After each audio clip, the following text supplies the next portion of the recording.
Good morning, ladies and gentlemen, and you're all very welcome to this morning's webinar. My name is Sean Finan. I'm the CEO of the Irish Bioenergy Association. This morning is our third webinar in our conference special webinar series, and we focus on COP26, the critical role of bioenergy. And today we discuss goal number 3, mobilising finance. Bioenergy is a key component of the bioeconomy, and this webinar takes place during Bioeconomy Ireland Week. To grow the sector, mobilising finance is a key enabler. International financial institutions and funders need to play their part by providing private and public sector funding to secure global net zero. Many stakeholders say there is an abundance of capital available, but that at times the Irish policy and regulatory landscape, and indeed at a European level, is seen as an impediment to the development of large-scale projects. So during the course of our webinar this morning, we'll discuss this whole area with our lineup of speakers. Just before we begin this morning's webinar, I want to briefly recap on what we discussed as part of the first 2 webinars in this series. The first webinar focused on securing global net zero by mid-century and keeping 1.5 degrees within reach. We had an address from our president, Mr. Paddy Phelan, who outlined the work of the association on behalf of our members. We heard from Dr. Paul Dean, postdoc researcher at UCC Marai, where Paul advised us to look at the science. We need to early action on bioenergy, and that bioenergy has not captured the political and social mindset and limelight yet, but that he expects that bioenergy will be needed and make up 1/3 of our primary energy in the future. Herman Decker of the IrBEA questioned why Ireland has not had a development in terms of a mainstream biogas industry. And we heard from Christian Rakos about the significant growth in the installation of wood pellet and wood fuel appliances across Germany, Austria, and other EU member states.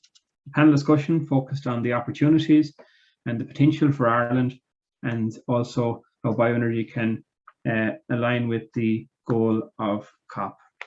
The second webinar, we were delighted to be joined by Minister Pippa Hackett, who outlined in her opening address the importance of the land use sector, biodiversity, and the role of forestry in addressing and helping to address the challenge of reducing emissions by 51% by 2030.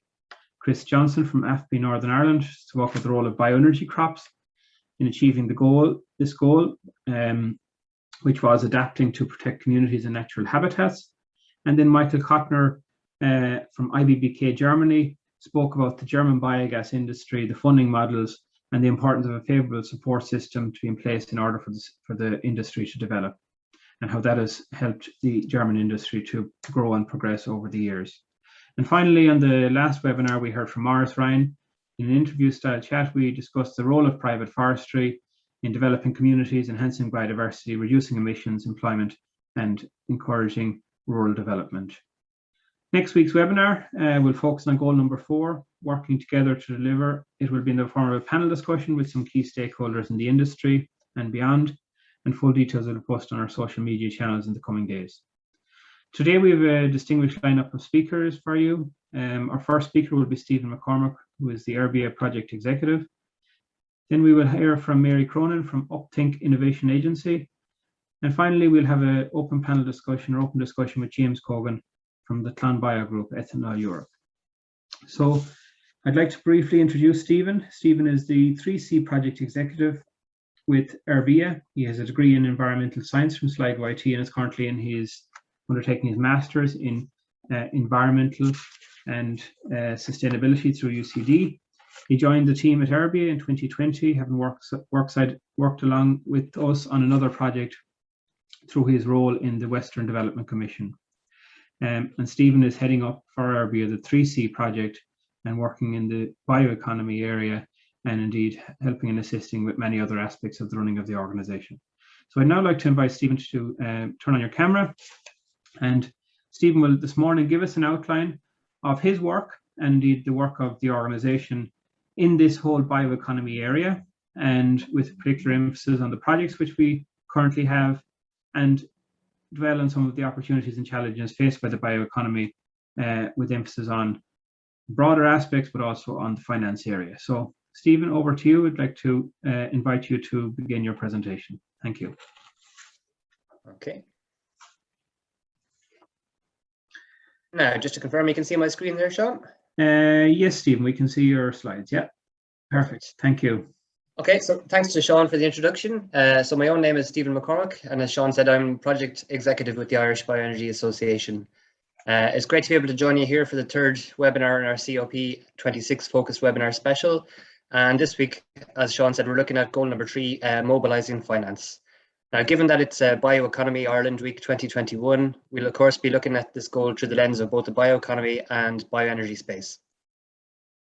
Now, just a bit of background about IrBEA. So we were founded in 1999 and we're the representative voice for the bioenergy sector on the island of Ireland. So we're a membership organisation with a diverse range of members, basically anyone with an interest in the bioenergy space. So we cover the areas of biomass, biogas, biofuels, biochar, wood fuels and energy crops. We're also involved in policy, lobbying and advocacy on behalf of our members and the various sectors.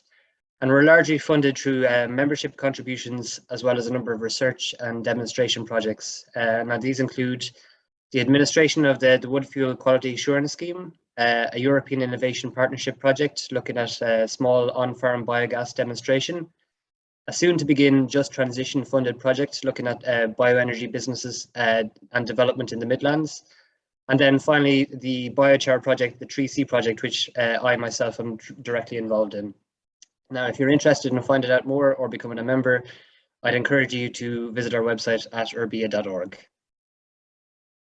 Now, just to re-emphasize what Sean articulated in his introduction, it's always worth highlighting the crucial role that bioenergy plays in our energy mix at a European and indeed at a global level. It's something that often gets overlooked in energy discussions at all levels in Ireland. Now, out of the various different renewable energies that we have access to, the reality is that bioenergy continues to do the heavy lifting, with in excess of 60% of the renewable energy pie being comprised of bioenergy in one form or another. So whether it's for the provision of heat, transport fuel or electricity generation, bioenergy is likely set to continue to play a crucial role in our energy mixes well into the future.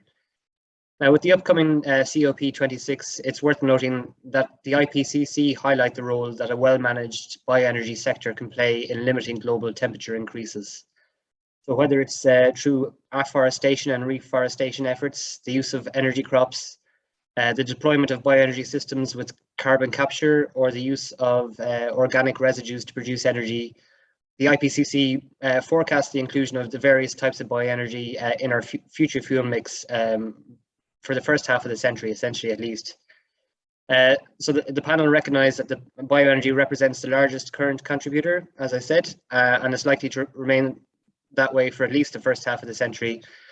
But they also highlight the role that bioenergy can play in carbon removal, as well as development of biomass-based fuel alternatives to fossil fuels, particularly as biorefinery technologies mature.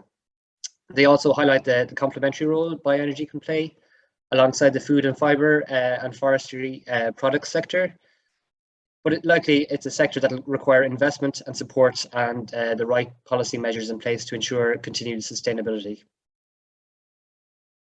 So the last few years have seen a greater deal of emphasis being placed on the idea of a bioeconomy. So not just at a national level, but also coming from an EU level.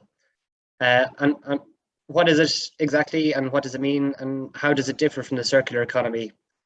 Now here, as you can see, the European Commission has defined the bioeconomy as the production of renewable biological resources and the conversion of these resources and waste streams into value-added products such as food, feed, bio-based products and bioenergy.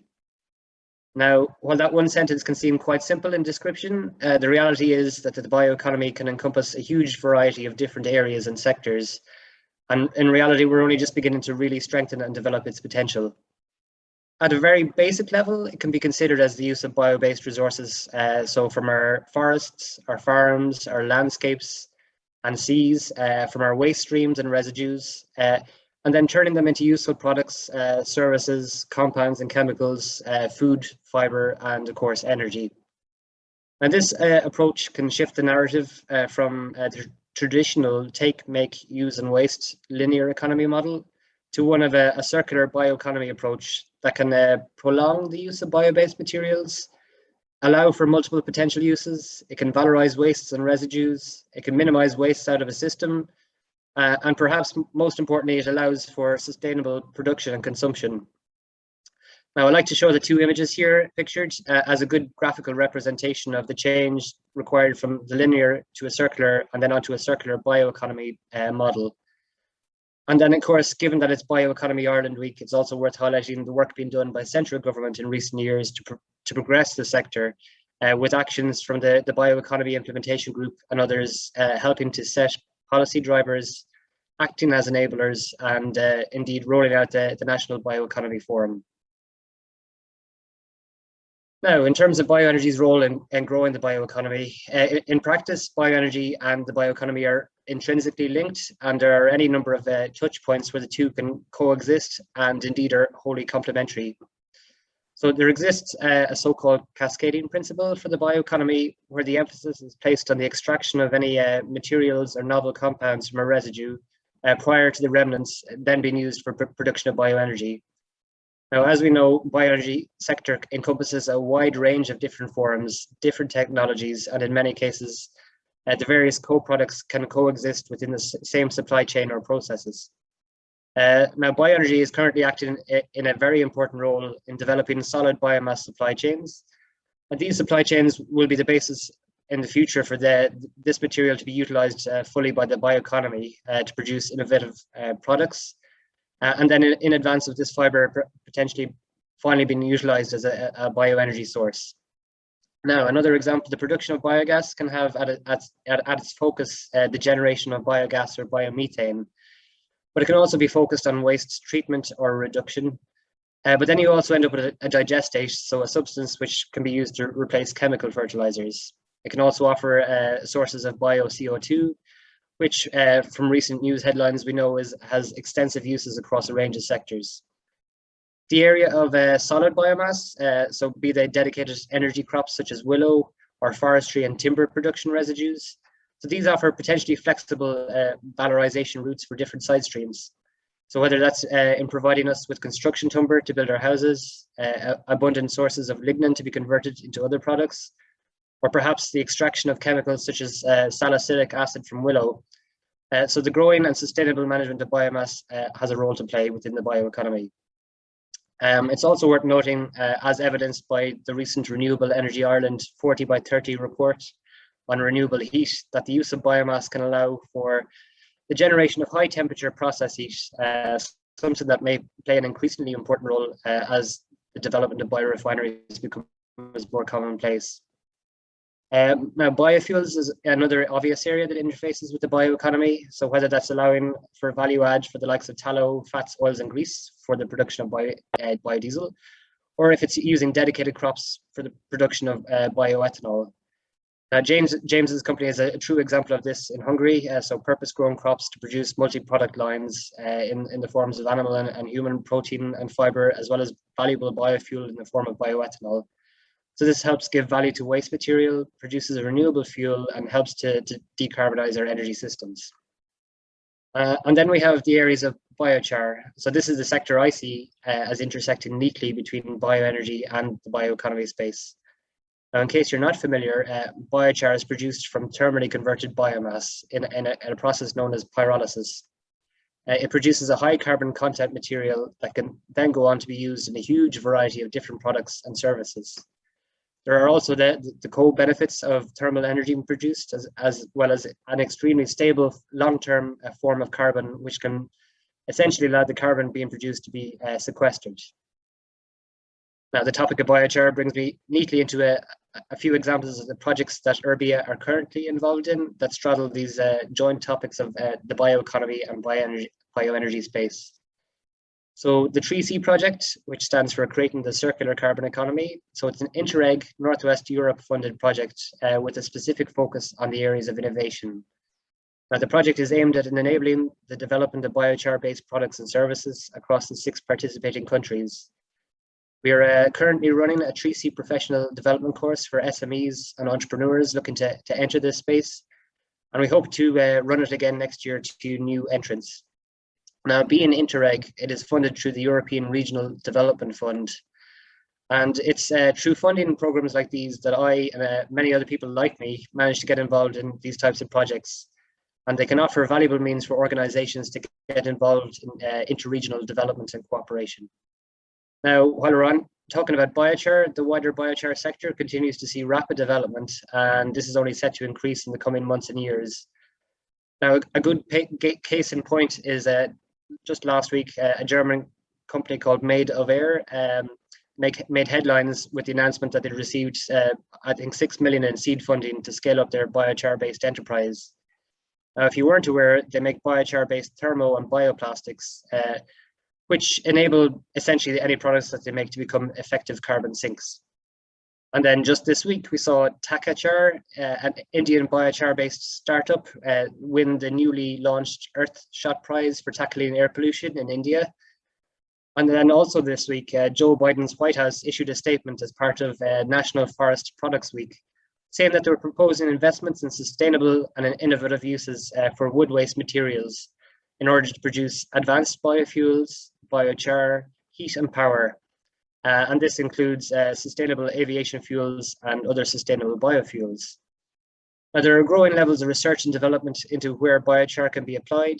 And aside from their use within the agricultural, the forestry and the horticultural sector, or indeed for the treatment of water, there is ongoing research into diverse fields of applications, everything ranging from enhancing biogas production, energy storage mediums such as supercapacitors, advanced carbon materials, biomaterials, 3D printing applications, or even for use in biosensors. So the list of research goes on.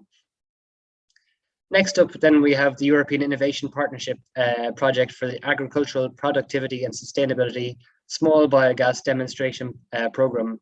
At this time, it's funded through the Department of Agriculture, Food and Marine, through the European Agricultural Fund for Rural Development. Now, at its heart is a focus on exploring the development of viable small-scale biogas plants on tree farms and looking at the areas of nutrient recycling, energy production, and waste and emissions reduction. IrBEA's partners in this project are Chagas, Tipperary Cheese, and Leash Partnership, and the project is about to embark on the planning process for a number of these farm-scale plants. Then finally, we have the, as part of the Just Transition Fund, the recently awarded Midlands Bioenergy Development Programme, which is just beginning. And this time it's administered by the Department of Environment, Climate and Communications. And this project will seek to aid in the establishment of viable bioenergy-based enterprises within the Midlands region through the provision of technical and advisory support and guidance to these startup businesses. These businesses could be anything related to the bioenergy space, and of course through wider interaction with the bioeconomy. Now, this project will be launched in coming weeks, and we'll be going out with a public campaign and stakeholder engagement in the new year. And so you can keep an eye out for updates as we progress the project. Now, in terms of opportunities, so the reality is that there's likely to be lots of opportunities in the bioeconomy and bioenergy sector in the coming years. And as I mentioned, the two can complement and coexist and indeed operate in the same space. Now, bioenergy can drive and develop supply chains, which can ultimately be expanded and utilised by the bioeconomy. Now, Ireland is known for its 40 shades of green, and with good reason. So we have access to potentially large amounts of underutilised biomass and bioresources from both our land and seas. There's a growing interest in the sector, along with a willingness to perhaps embrace new opportunities, explore diversification, and alternative practices. IrBEA are getting considerable amount of calls and inquiries from those interested in the area. And as we see the bioeconomy develop further, it'll hopefully provide new business opportunities, help mobilise new value chains, and help drive job creation, particularly in our rural areas. Of course, a favourable policy and regulatory landscape can help drive the bioeconomy sector. And then the use of biogenic resources to perhaps replace existing products and services, which might traditionally have been derived from fossil fuel sources, can also help further the sustainability agenda and meeting our goals. And now, of course, there are a number of challenges to be addressed and overcome for the full potential of the sector to be realised. And while there is growing awareness of what the bioeconomy is, I think there's probably still a bit of work to do in getting the knowledge and understanding out there. And to look at events like the National Bioeconomy Week are playing a crucial role in raising the profile, which is great to see.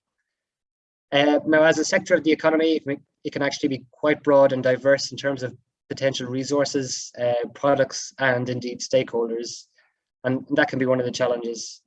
It's also a case that most bio-based products can be more expensive than perhaps traditional equivalent products maybe derived from fossil sources. But hopefully that will settle as various different technologies mature. And then, of course, a challenge as well is our policy and regulatory landscape. It'll need to continue to shift and change and adapt to enable the development of the sector. And then finally, there exists an education, training, and skills gap that needs addressing as well. But thankfully, we're beginning to see dedicated bioeconomy college courses being rolled out, which is really positive. There's also a growing number of projects, consortiums, groupings, organizations, research and academic bodies, all actively driving the sector, so helping with de-risking and growing innovative ideas and approaches. And then, of course, access to expertise in planning, development, and financing of the new bioeconomy-based businesses is a challenge in itself. And so we're actually looking forward to discussing the finance element with our speakers today. So with that in mind, I'd finish up and hand you back over to Sean. And of course, if you wish to get in touch, you can reach me at the contact details here or through our website, www.irbea.org. So thanks for listening. And Sean, I'll hand it over to you.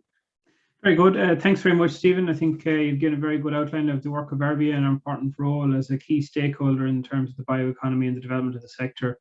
Our next speaker this morning is Mary Cronin. Mary brings 25 years experience as a chartered engineer, circular innovation catalyst, and a technologist. She has a track record of creating innovation systems with a deep understanding of business ecosystems, advocating for the growth of the circular and bio-based economies, leading the transition of a low-carbon future.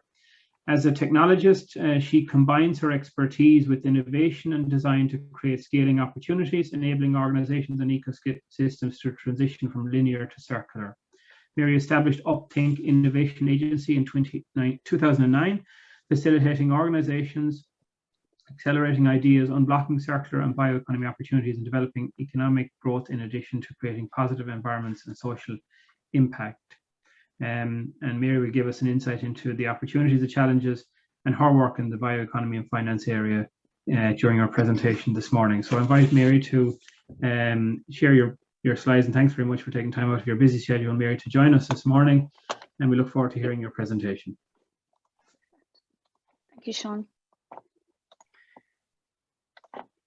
Great, thank you, Sean. Thanks, Mary. So great, and thank you for that introduction. So super. So what we're going to talk about is the funding landscape and ecosystem from a wider aspect, the challenges in that ecosystem, and Stephen has referred to some of those there, but that brings opportunities as well. And the critical success factors for you, our participants, SMEs, and growing scaling companies, what that will mean for you, and we'll have some questions after that. So first we look at the funding ecosystem. That's the landscape for Irish SMEs. So this is a very busy slide. You may have seen this, some of you who have been looking for funding, and therein lies the problem actually for us in mobilising finance. And it's not just a challenge here in Ireland, it's also a challenge in Europe.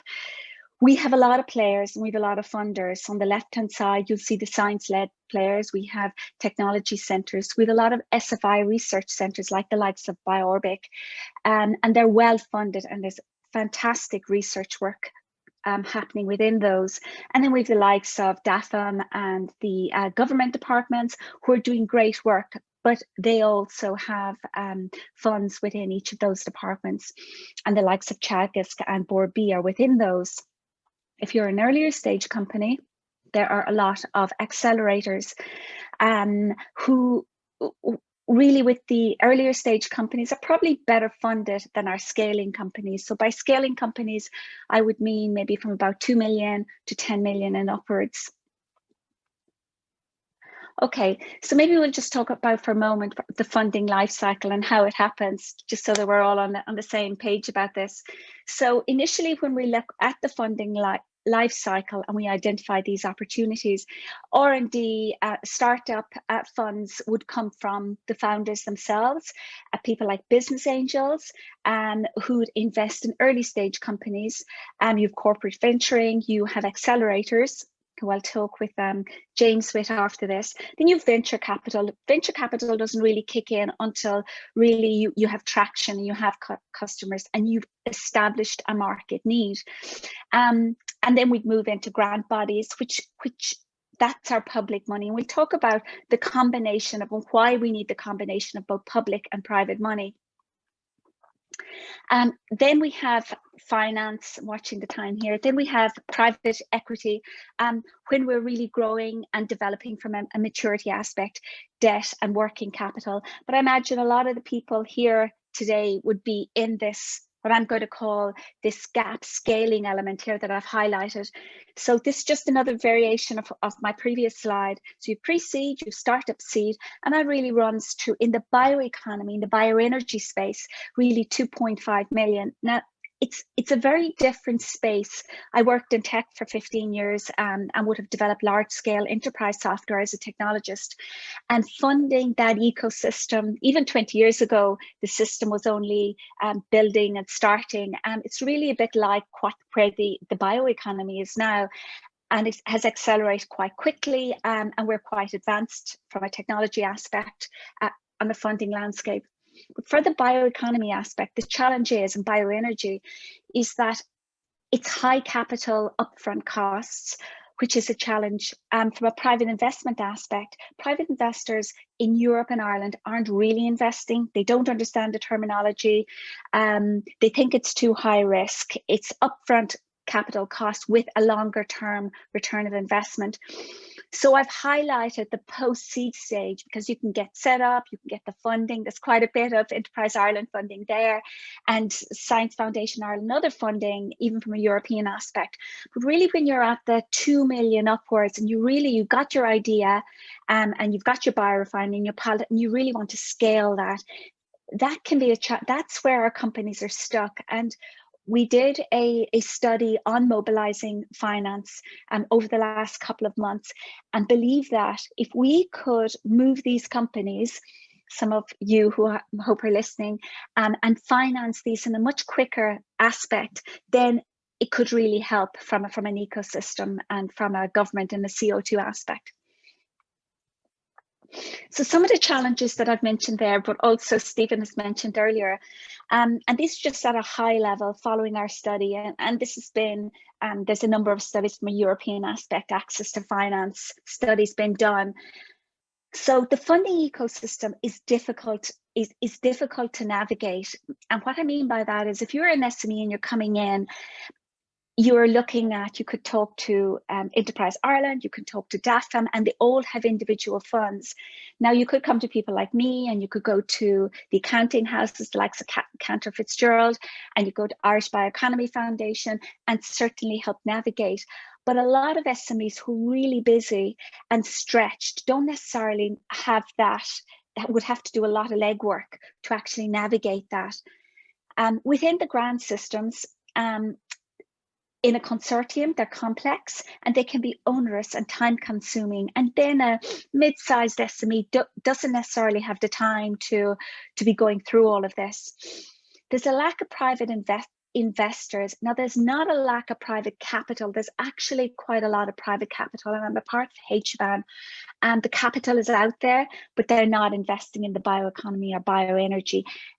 But that will change because the ecosystem is developing, and that's that lack of knowledge, lack of terminology, lack of understanding, which the Bioeconomy Week, all of this is helping.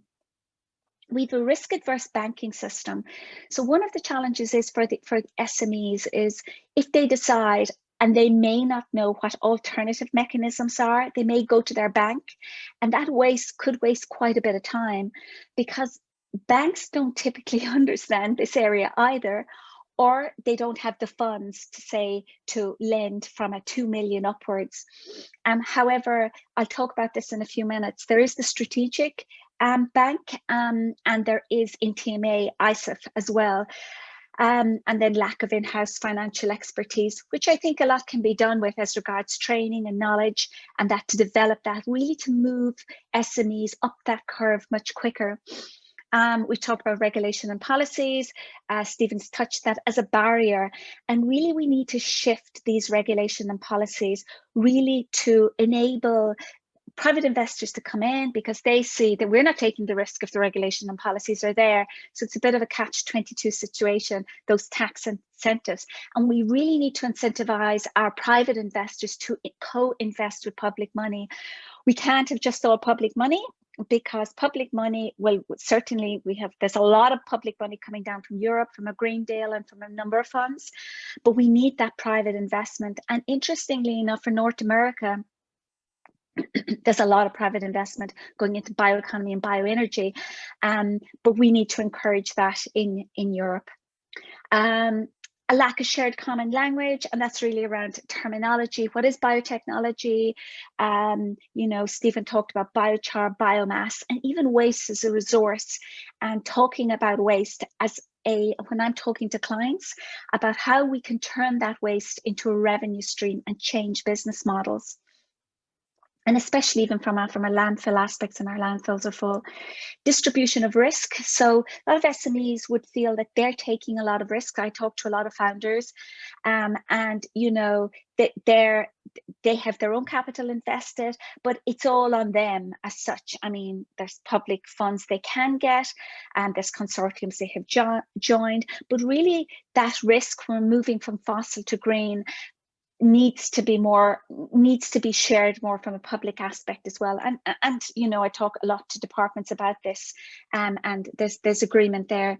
And then the competition space between fossil and bio-based products, and tax incentives going towards bio-based products. But we know too that the consumer is changing, and that piece around, there's a lack of high-profile bioeconomy success stories and ambassadors, but we have people like Hexafly and Nutrimara coming along, and Monaghan Mushrooms, who are doing really, really well.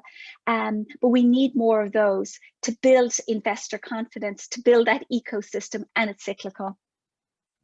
And I thought I'd just put this in here, this one, and many of you will know this, but just to reiterate, and I know Stephen has touched on this, but the bioeconomy has really unique characteristics which our private investors don't really know about. And I know we have people like Patrick Barrett doing a fantastic job, and the Irish Bioeconomy Foundation in really helping decouple what these unique characteristics are, you know, and around the renewability, the CO2 friendliness, the carbon neutrality, reuse, the whole circularity of all of this, and how we're going to reuse that waste, whether it's waste through our anaerobic digesters with the likes of Green Generation, or it's through our Hexafly creating new forms of protein, or Nutrimara and seaweed.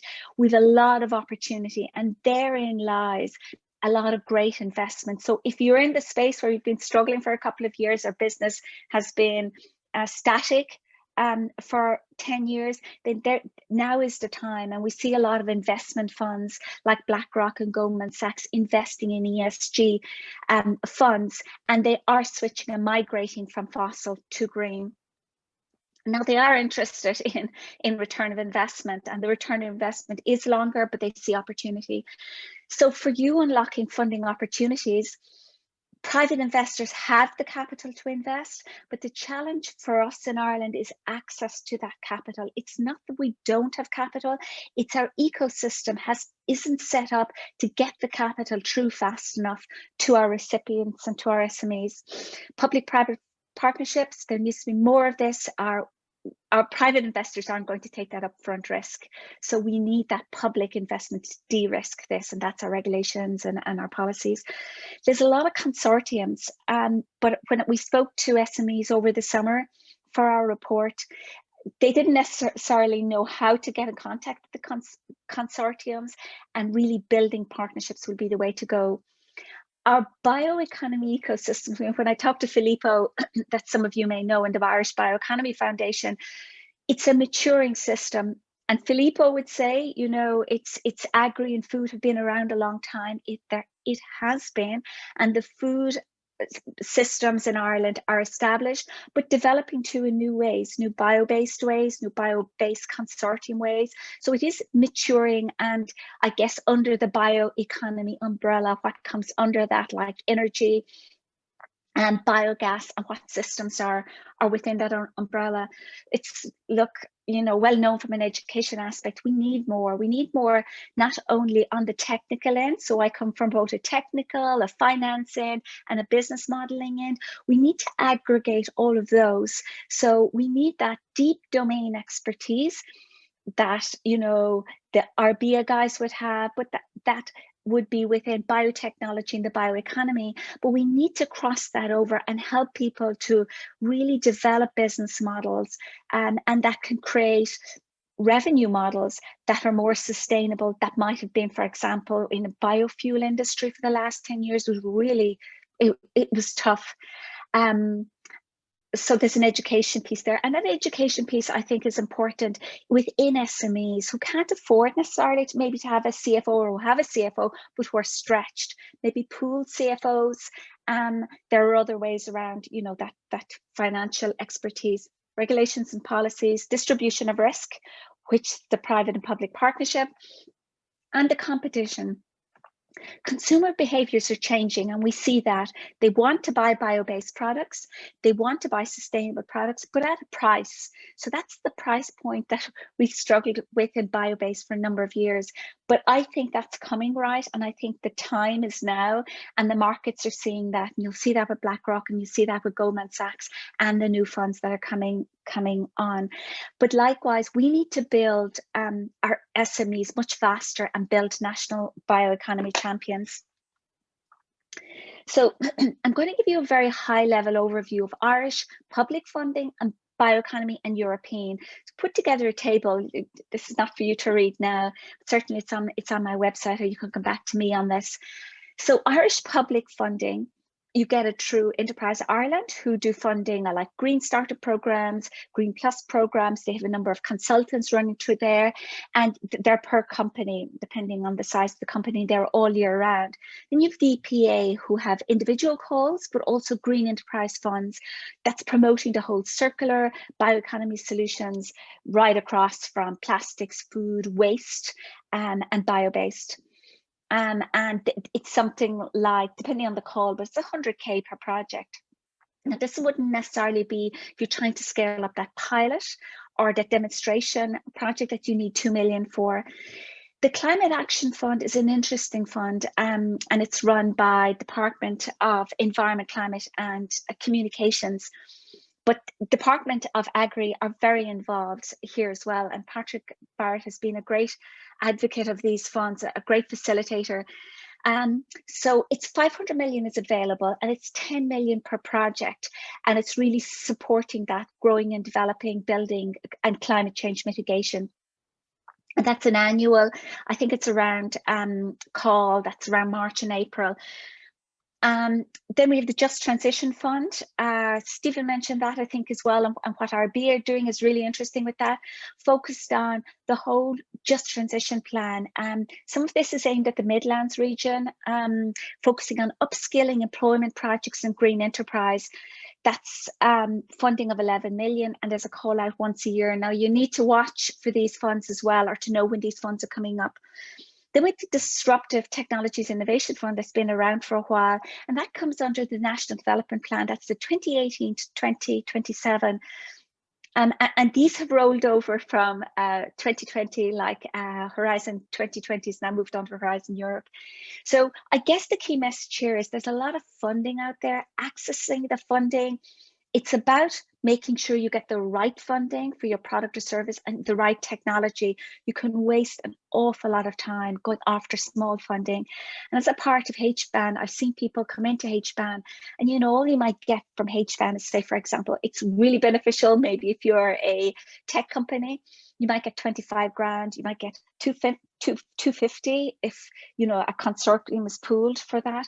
But that's no good if you're looking for 2 million, and you could waste a lot of time pitching, and you could be 6 months looking for that. And likewise, you could come through a number of accelerators, and you could spend, you know, 6 months in an accelerator and into another accelerator, and you might get 100K at the end of it. you know, you need to pick the right accelerator, understand the bioeconomy, understand bioenergy, and that it's not a generic one.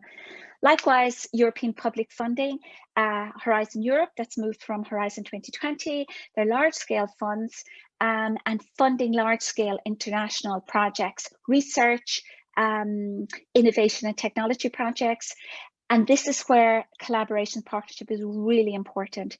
Up to 10 million, it's all year round. The EU Life programme, a really interesting programme. I know Way for Life, and we've had a number of Irish companies looking at this and working with this one. This may be where if you're building a biorefinery and you might be higher risk, you couldn't get angel investing, couldn't get capital, the banks won't take you on. This is really good because they will take you on as part of a consortium, 5 million per project, and that's what Way to Life did.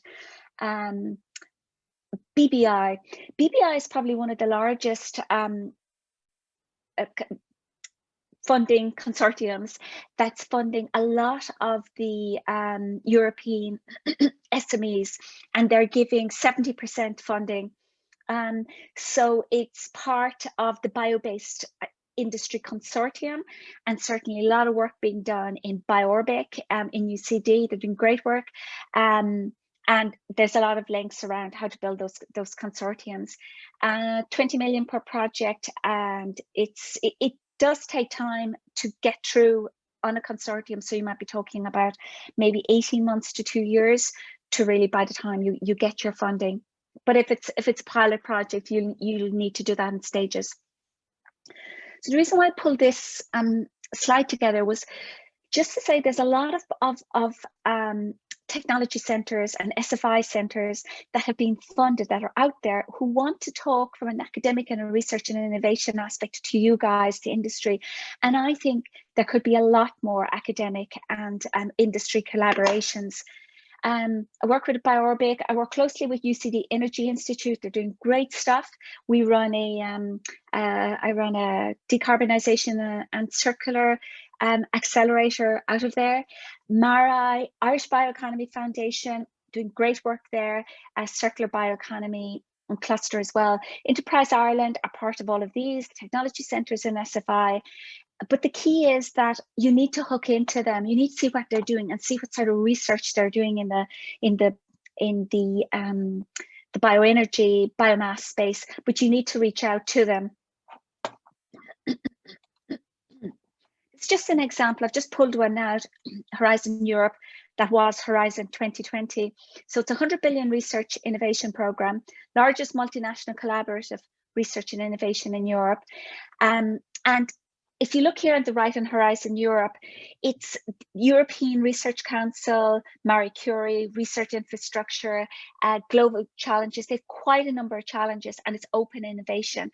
The European Innovation Council, and I've links to all of these, have quite a number of programs and quite a large budget as well as part of this.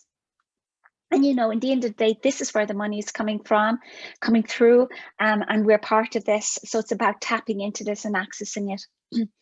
So then there's Irish Access to Finance non-grant based and non-grant based, which is private capital equity. So you have the Strategic Banking Corporation of Ireland, which was set up offering access to flexible funding for Irish SMEs, set up about 7-8 years ago.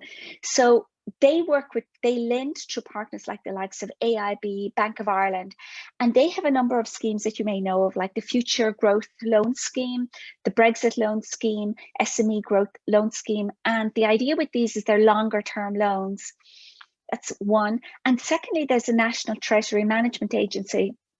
And now they're really interesting because if you're building a biorefinery and you're looking for, now their minimum ticket is 10 million. However, they are very interested in looking at perhaps tickets that might be less than that if you want to scale and you're building a biorefinery and you're developed and you've got a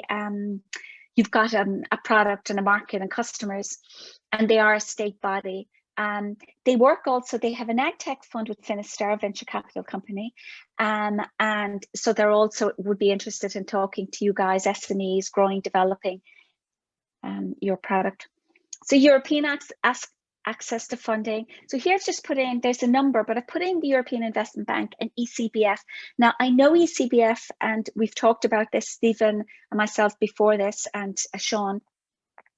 They're funding really bioeconomy, food and agri companies to date, set up in 2019, 100 million fund, and they're growing. And they're very interested in the wider bioeconomy. So I might have people here who are not just energy as well. And the European Investment Bank, we have a lot of contacts in the European Investment Bank, and they have a number of mechanisms there.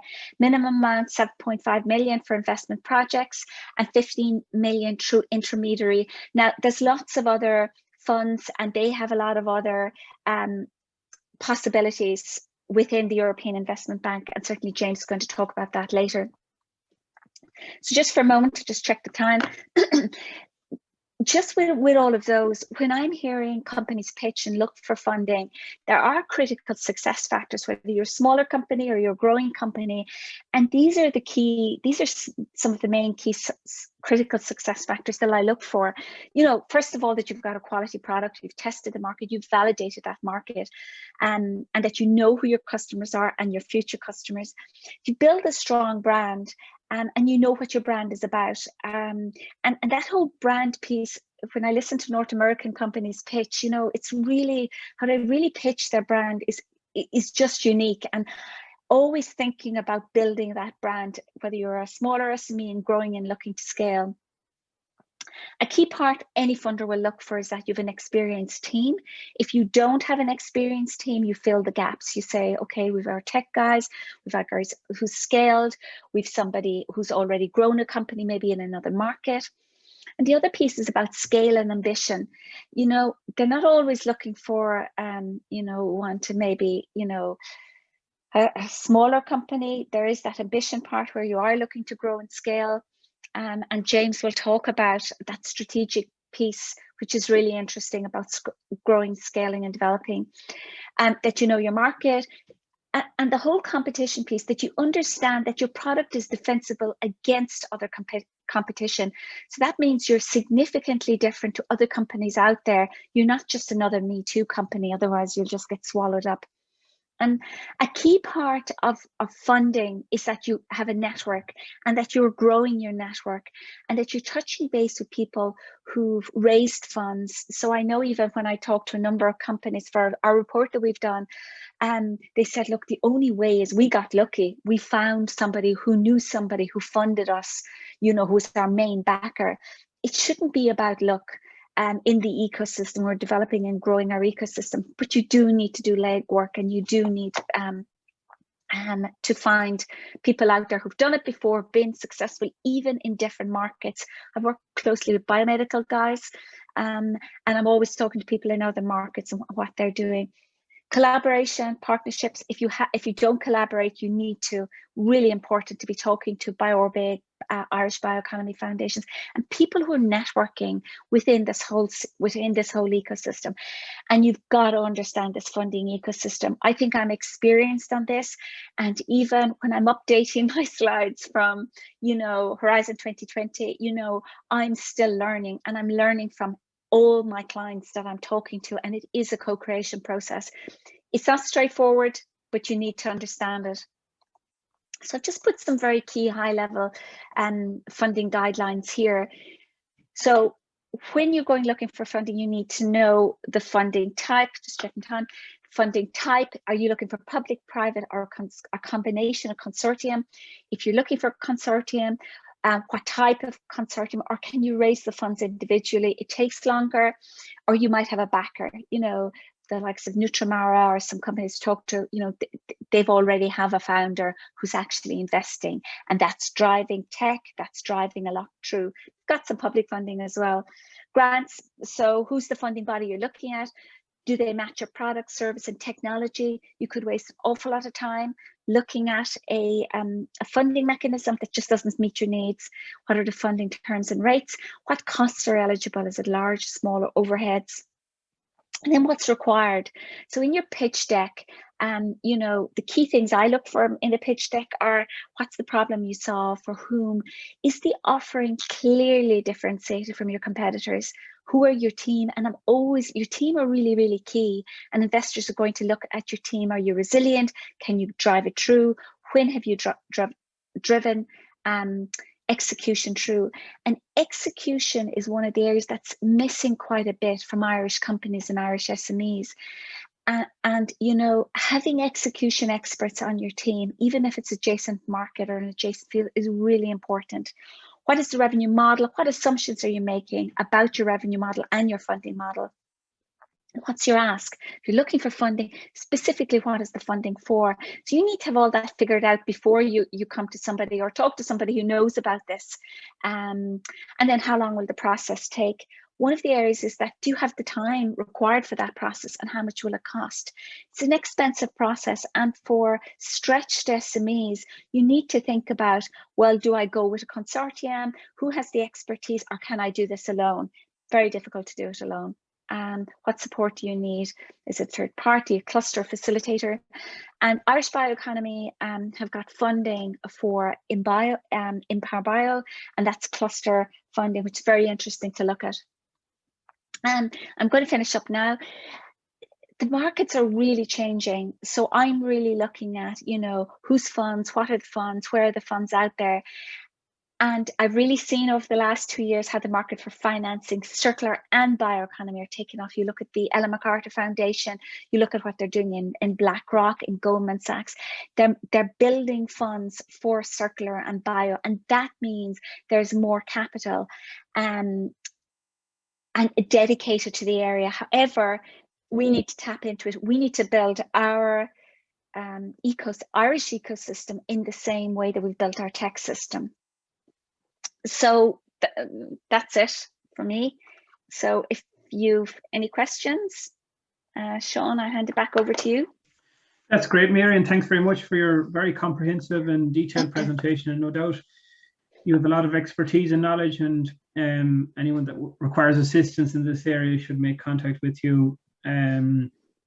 So what we're going to do now is we're going to move along to the next stage of our discussion this morning. So I invite James to turn on your camera.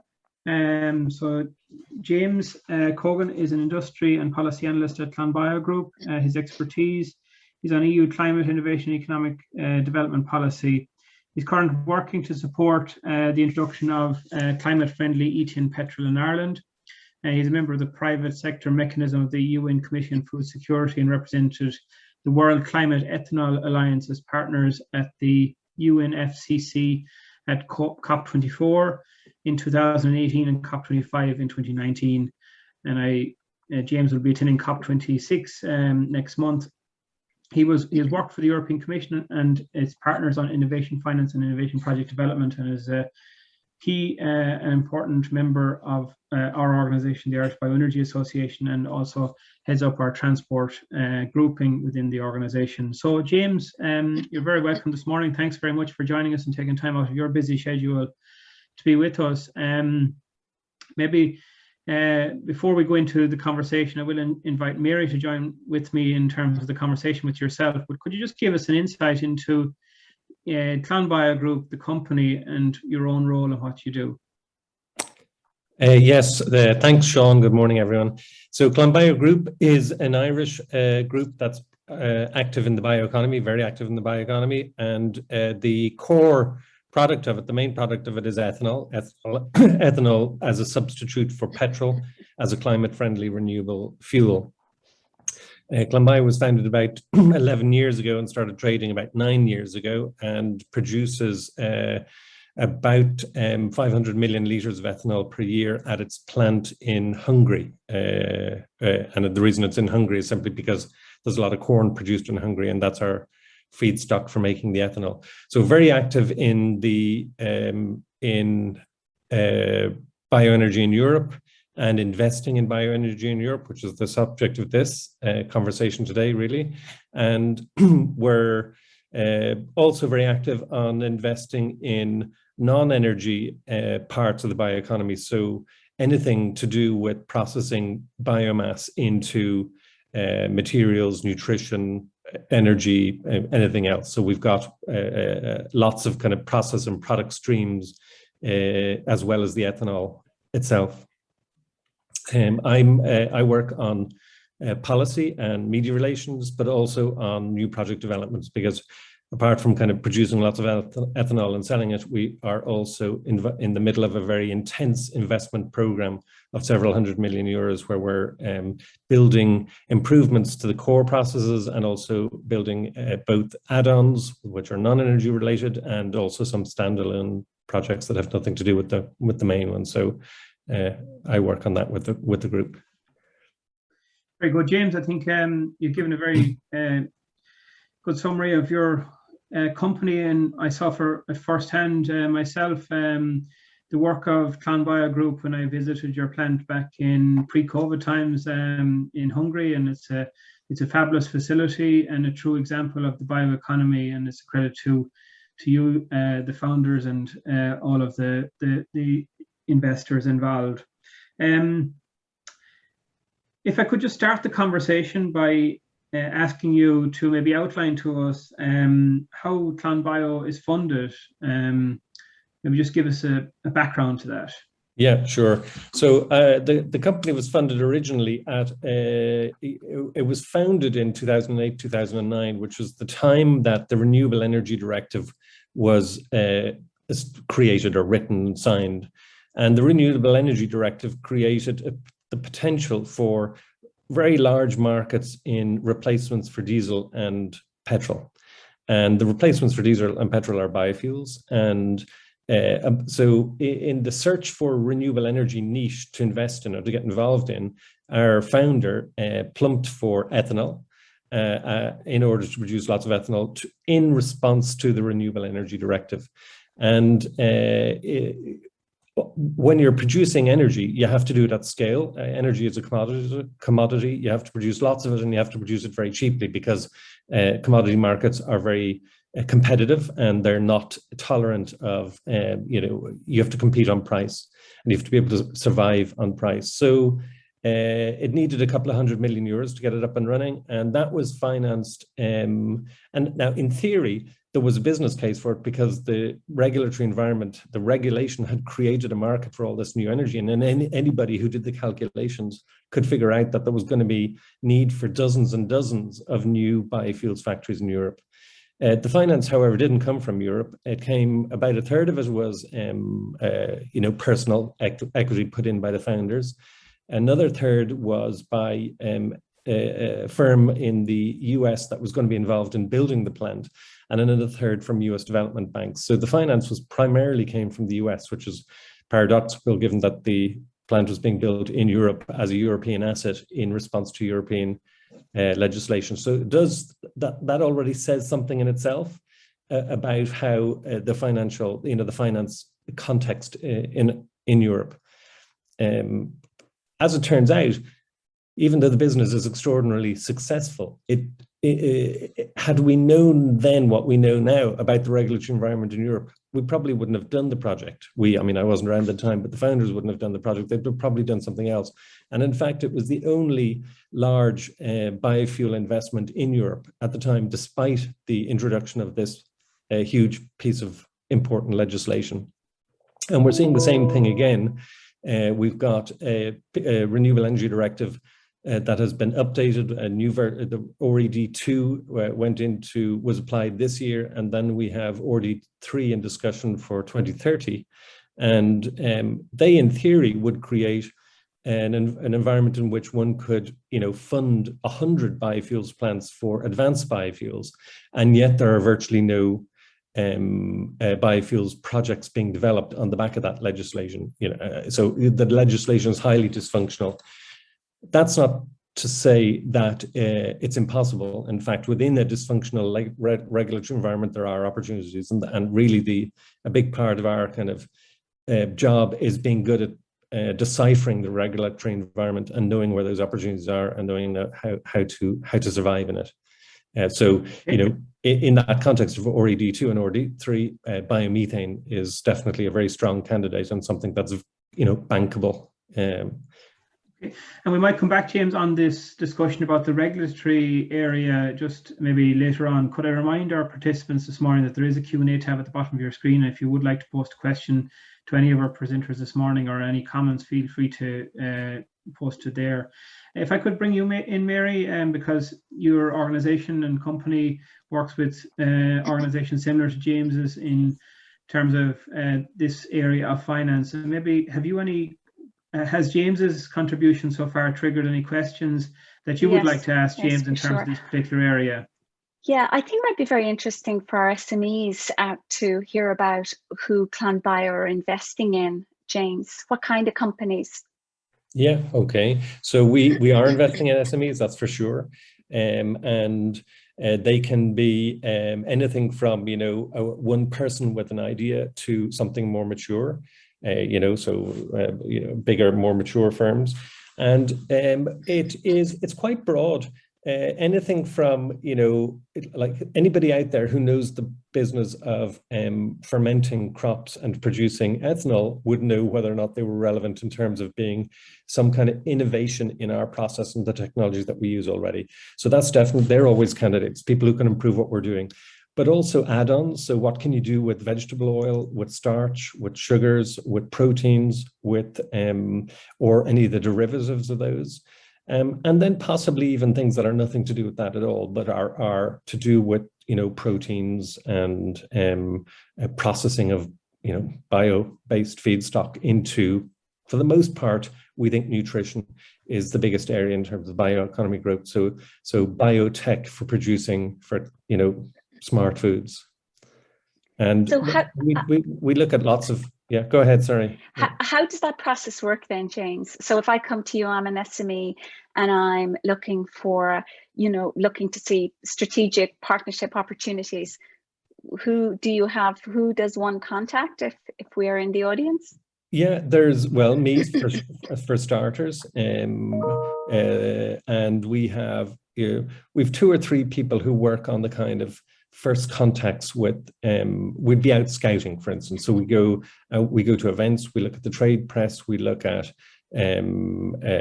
we respond to people who get in touch with us, and a conversation just starts in a very spontaneous way. We belong to a couple of, you know, we support a couple of incubators. I'll be doing an event tomorrow with the National Bioeconomy Summit on pitching.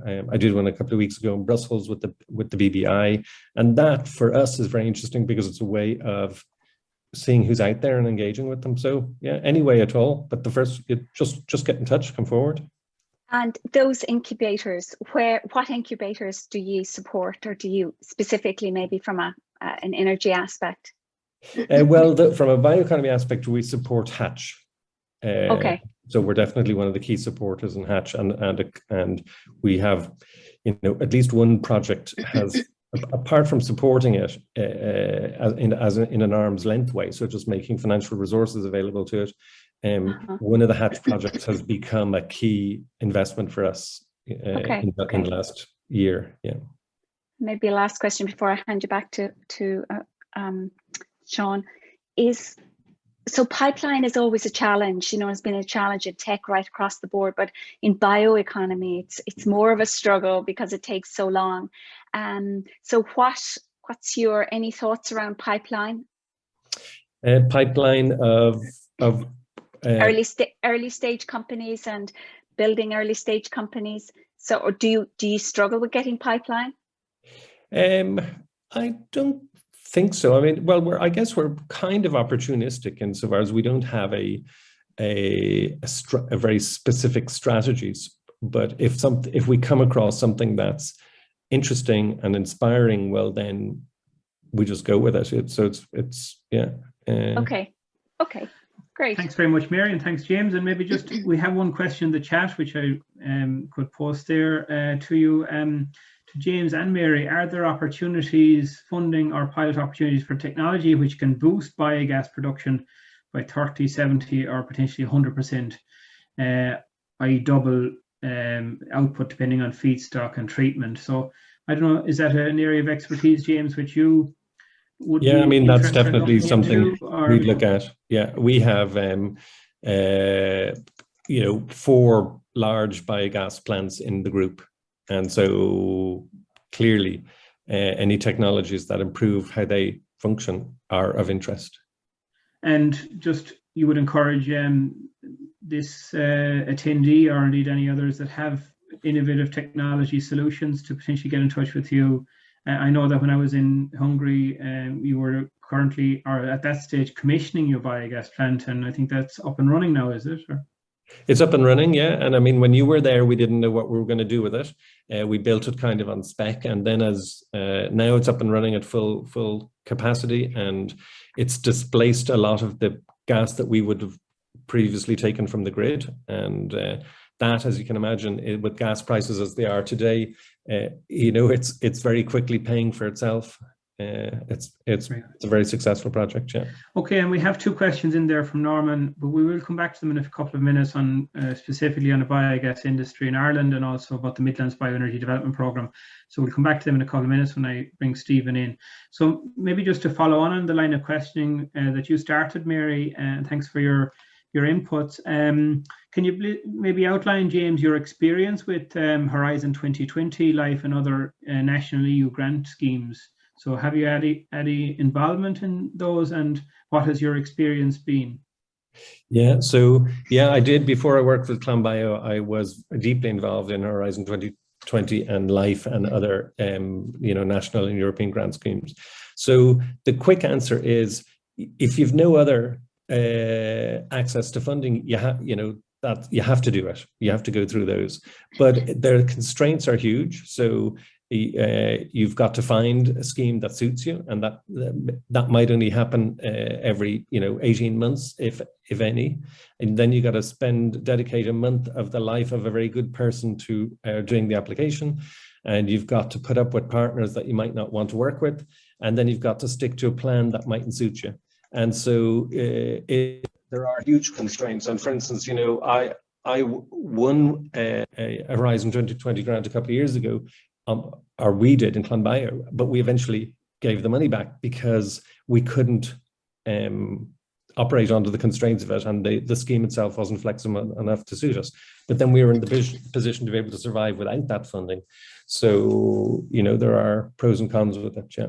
And Mary, just to bring you on, is that a challenge for a lot of small businesses in terms of getting access or getting involved in these Horizon 2020 LIFE and other projects? And would you have any specific practical advice for organizations or companies in terms of how they could get involved or partner with companies? Yeah, for sure. It is one of the challenges. They are onerous and they are time consuming. But I see Stephen from Irish Bioeconomy Foundation is in the audience as well. But really consortiums and getting involved in consortiums, in groups, because you can't really do these applications, yourself. And people who are successful with the applications have done previous ones. And that was my question. That was something I've just outlined in one of the slides. Before SMEs get involved in this, they do need to think about the pros and cons to, they're probably doing this because they don't have that one backer or that one angel or VC who will fund what they're looking to do. So it is onerous and it is time consuming. But I think if you work from a partnership aspect and think about, who you could partner with, then that's definitely a better option. Okay, if I could bring Stephen in at this point. Stephen, could maybe, are you aware of any funding opportunities for research and demo projects, or is IrBEA interested in further growing and developing their involvement in this area? And I think we are. Just maybe outline some of that interest. Yeah, no, well, absolutely. And I think Mary did a great job in sort of highlighting the fact that there are multiple different routes to getting funded. I suppose my bit of advice would be to maybe have a look at the various different programs on offer and identify your national contact point, and maybe just get in touch. So if it's the Interreg program, you go through the regional assemblies, or if it's the likes of Horizon Europe, you would tend to go through a contact point within Enterprise Ireland. So I think make yourself familiar to these these contact points, and familiarize yourself with the process.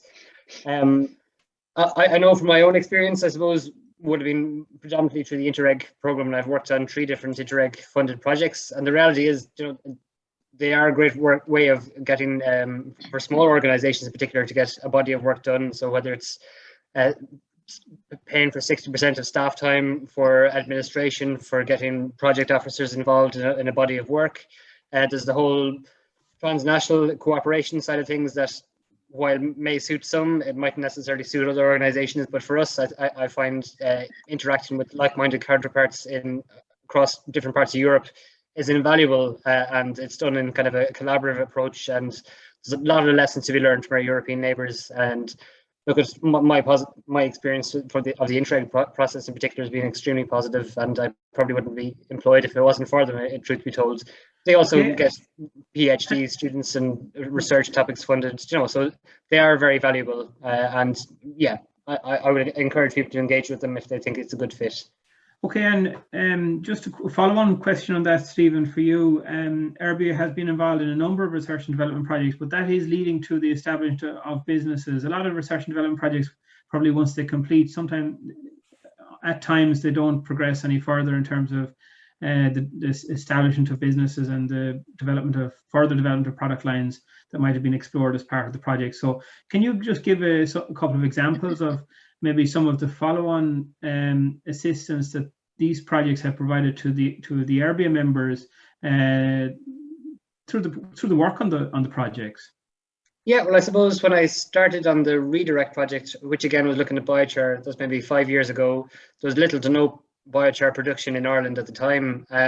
Now the profile thankfully has been raised, and now we have 3 commercial producers, all of who are IrBEA members. So we've seen and interacted with them along the way. We've seen them sort of go from inception to realize product lines essentially. And I'm not saying that their success is down to their hard work, but obviously projects like the Interreg projects to raise the profile and kind of get the word out there can help drive the market, I think. And Mary, have you seen that as well, that a lot of organizations and companies that would get involved in research and development projects, that would what percentage of success has there been, or are there high levels of success in terms of these becoming very established and scalable businesses? Just would you like to comment on that?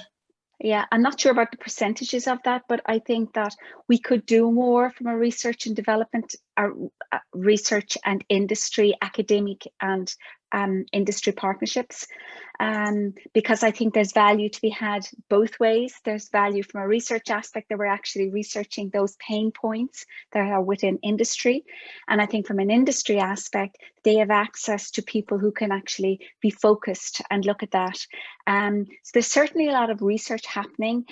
Translating that research, I think, into pipeline, I think we could have more. There's fantastic pipeline within the universities, but I think we need to get that pipeline out, because we need to get more pipeline into the system to build the ecosystem. And I think it gets back into the HBAN and the angel investors and back into the VCs. So I'd be a real advocate. I work with some of the researchers who are doing some of this, and it's super research. But also we need to get industry in at an earlier stage to say, look, how could we make this work? Is this a real pain point for industry? And could we look at that? And then could we translate that? And much easier to convert that from a funding aspect if it's a clear need or a market need. So I think we have a bit more to do with that whole research and industry collaborations.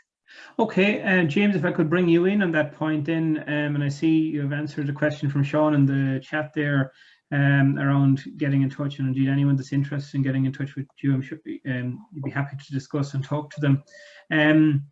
We mentioned, Stephen mentioned as part of maybe some of the challenges around the policy and regulatory landscape. Mary would have also highlighted, but could you give us some practical examples maybe of barriers from a regulatory and policy perspective that might be impacting the ability of your organization and others at a European and a national level, indeed, to grow and develop and to establish new business lines?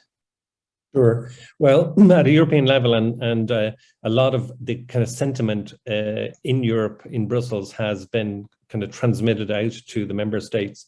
There's actually quite a decidedly negative attitude to bioenergy in Brussels. So there's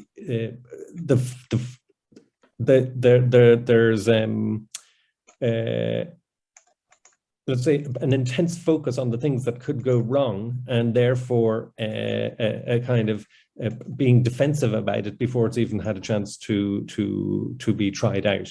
And so they tinker with the regulation, they change their minds on it, they've put in competing and conflicting pieces of legislation. So you do have, in terms of bioenergy, you do have to be careful about that.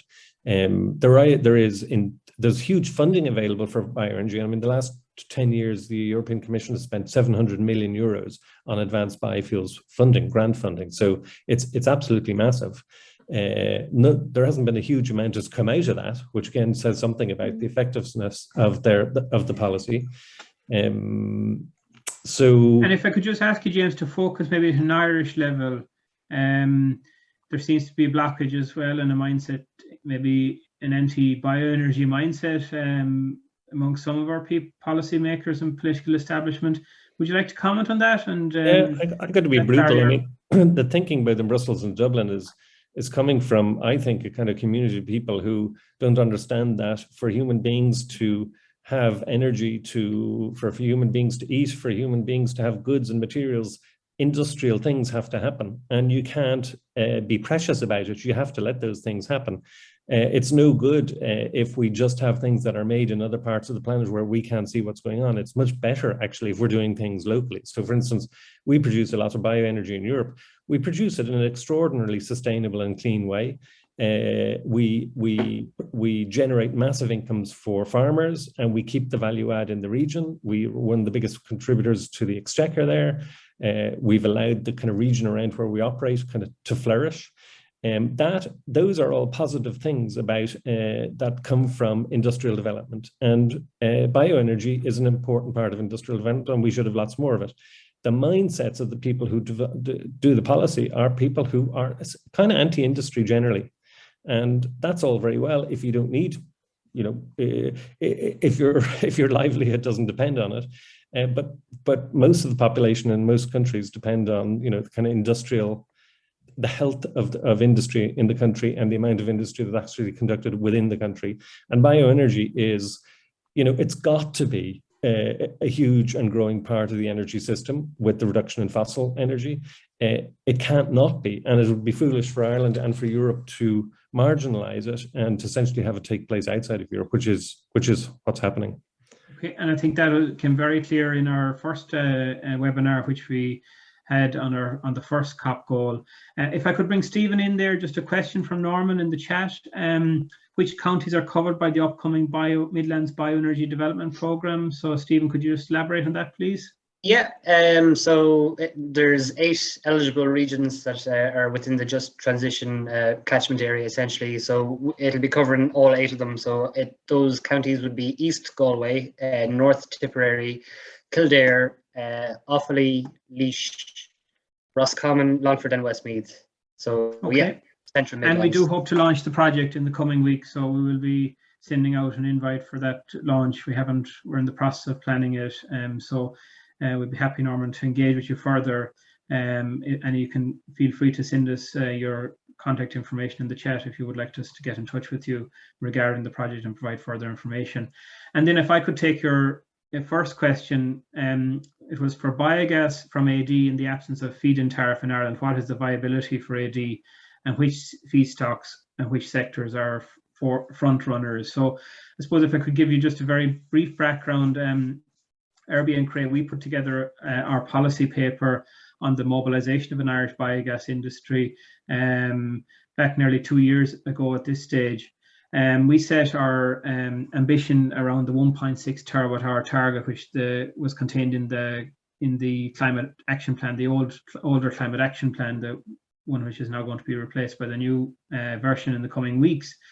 So that is to mobilize an industry on a phased basis, but that was based on a cooperative style industry with plants situated across the country, fed with a variety of feedstocks. Those feedstocks would be from agricultural wastes and residues, agricultural crops, but also food waste and other bio-based residues which could be used to produce AD. So in the absence of a feed-in tariff, that document very clearly states that there is support required. Gas prices have risen in the last few months, but we don't know where that's going to go into the future. There is some level of support required to bridge the gap between the price of fossil gas and the price of biogas. The question is, how is that going to be bridged?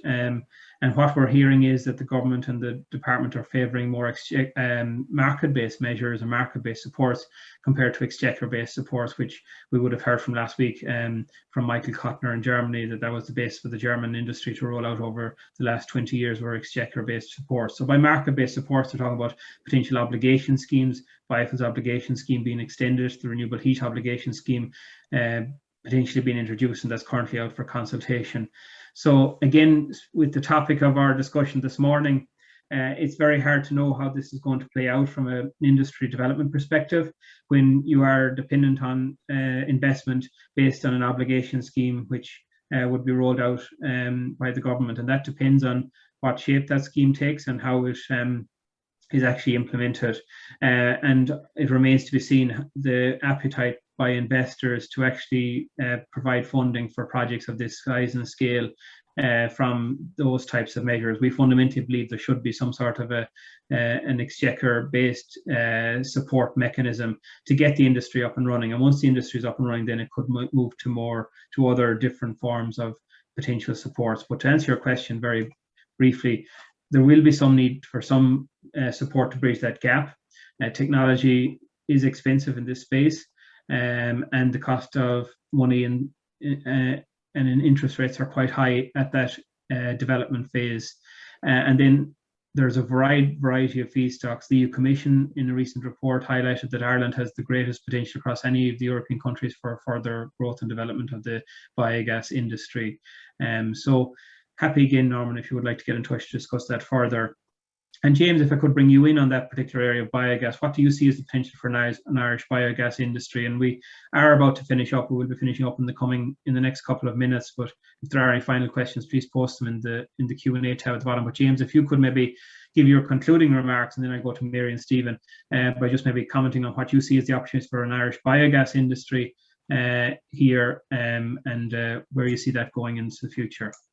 Yeah, sure. Well, we should have 10 times the number of biogas plants in Ireland that we have right now. And if we don't build them ourselves, we will ultimately be importing the biogas. So in 5-10 years' time, we'll find ourselves importing biogas from other countries who did support the creation of their own indigenous capacity. I'd say that's my number one point. We need to industrialize our biogas production in Ireland soon, or we'll be buying in other biogas from other countries. Very good, and thanks, James, for your contributions this morning. Mary, if I could ask you maybe to make your concluding remarks, and maybe if I have any further input or feedback you'd like to articulate. Thanks, Sean. That was really interesting.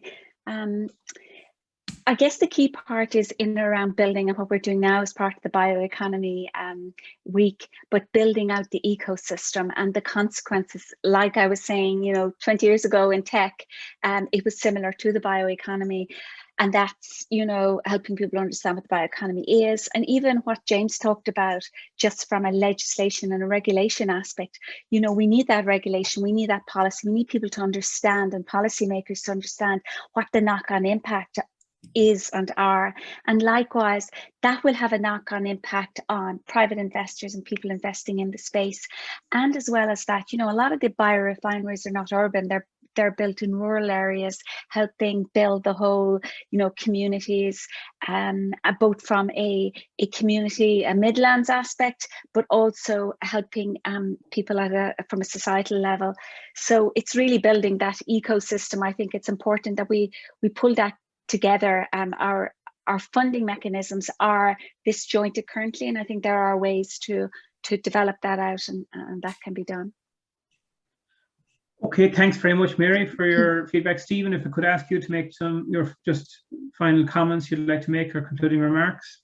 Yeah, I suppose I would like to tie it back into, the thematic focus of our webinar series was the upcoming COP26. And just to remind, I suppose, our attendees that the reason why it's important that the bioeconomy sector does flourish and develop and become mainstream is because we do have to reduce our emissions, and a shift to a bioeconomy from traditional ways of doing things is one of the ways we'll be able to achieve that. And so I think events like the National Bioeconomy Week are essential in raising the profile and getting the message out there, and hopefully it'll lead to more developments.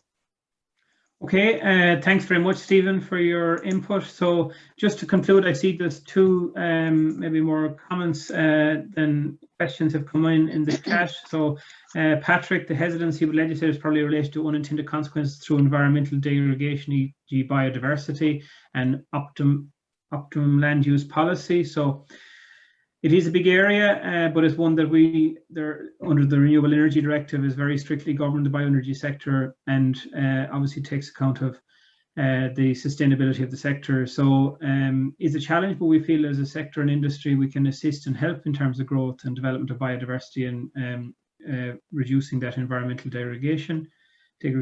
And then just a final comment and question there came from Helen. Is there a bioenergy development programme in the pipeline for County Cork?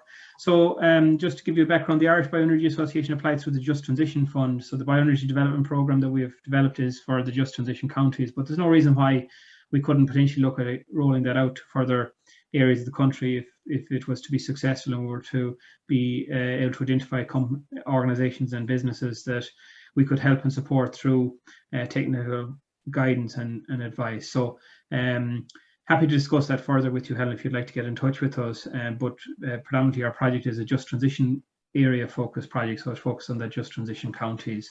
So with that, we will conclude this morning's webinar. I'd like to thank our speakers. So thanks very much to Mary Cronin for joining us. Thanks to James Cogan and thanks to Stephen McCormick.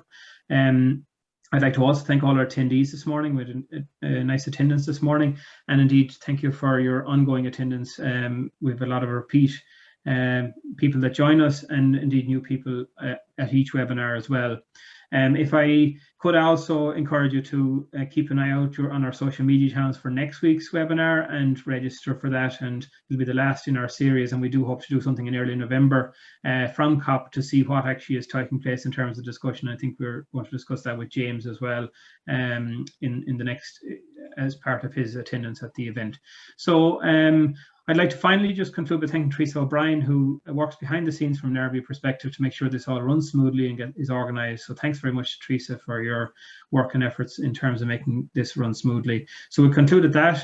Thank our speakers, thanks our attendees, and I hope you all enjoyed the discussions this morning, and we look forward to welcoming you back again at a future date. Thank you. Talk to you soon. Bye-bye. Thank you.